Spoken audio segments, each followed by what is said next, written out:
বিসমিল্লাহির রহমানির রহিম। আসসালামু আলাইকুম রহমতুল্লাহি ওয়া বারাকাতুহু। আহলান ওয়া সাহলান। আলহামদুলিল্লাহ ইন্না বিখাইরি ওয়া কাইফা আনতুম।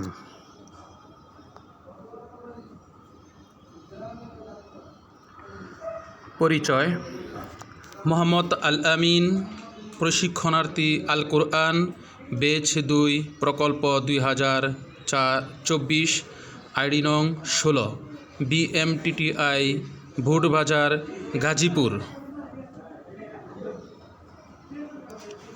বিষয়: দারসুল কুরআন, সূরার নাম আল বাকারা, রুকু নং 16, আয়াত নং 130 থেকে 141।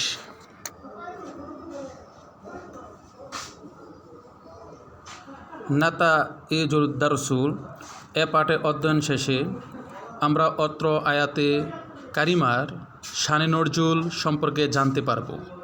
আমরা আয়াতে কারিমার সরল বঙ্গানুপাত বুঝতে পারব। আয়াতে কারিমা থেকে আমরা কী শিক্ষা পেলাম সে সম্পর্কে চিহ্নিত করতে পারব।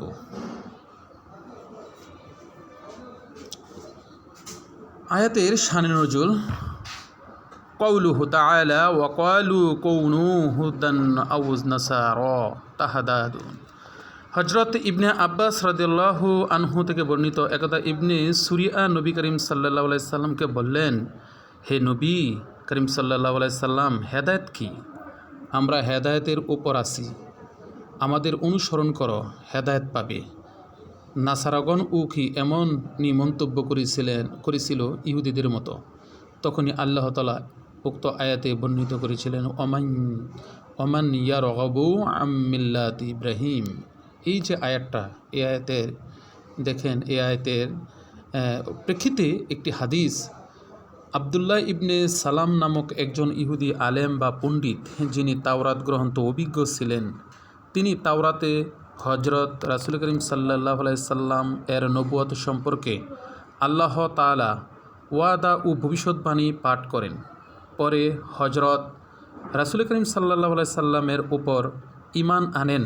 অতঃপর তিনি সালাম এবং মুহাজির নামক তার 2 ভাতিজাকে ডেকে বলেন, আমার ভাতিজাদ্বয়, তোমরা তাওরাত সম্পর্কে জ্ঞান রাখো। তাওরাতে উল্লেখ। মূল আয়াতে কারিমা: ওমান ইয়ারগাবু আন মিল্লাতি ইব্রাহিমা ইল্লা মান সাফিহা নাফসাহু ওয়া লাকাদ ইসতাফাইনাহু ফিদ দুনিয়া ওয়া ইন্নাহু ফিল আখিরাতি লামিনাস সলিহিন।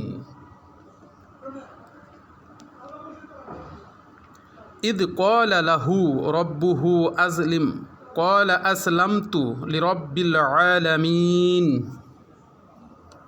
ওয়াওয়াসা বিহা ইব্রাহিমু বানিহি ওয়া ইয়াকুবু ইয়া বানিয়া ইন্নাল্লাহা আসতাফা লাকুমুদ দীনা ফালা তামুতুন্না ইল্লা ওয়া আনতুম মুসলিমুন।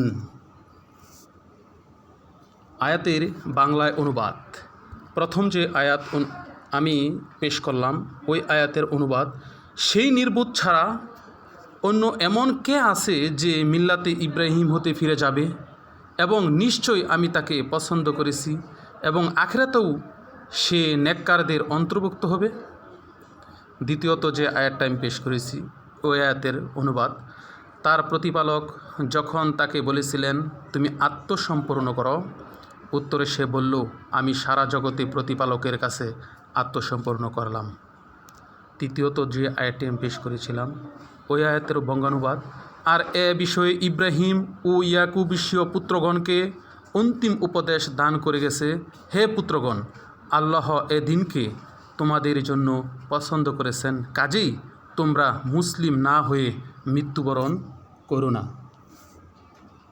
আয়াতের কারিমার যে শিক্ষা: ইলাহ শব্দটি মাজদার, যার অর্থ উপাস্য বা যার উপাসনা করা হয়। ইবনে আব্বাস রাদিয়াল্লাহু আনহুমা বলেন, ইলাহ হলেন যাকে সবাই উপাসনা করে। তাফসিরে তাবারিতে বলা আছে, ইবনে আব্বাসের এই উক্তি শুধুমাত্র হক মাবুদের ক্ষেত্রেই প্রযোজ্য। শাইখুল ইসলাম ইবনে তাইমিয়া বলেন, ইলাহ শব্দ দ্বারা এমন মাবুদকে বোঝানো হয় যিনি এবাদত পাওয়ার যোগ্য, আর যিনি মাবুদ হওয়ার যোগ্য তার মধ্যে এমন গুণ থাকা আবশ্যক যার কারণে তাকে সর্বোচ্চ ভালোবাসা এবং সবচেয়ে বেশি বিনয় প্রদর্শন করতে বাধ্য হয়। সবাইকে ধন্যবাদ।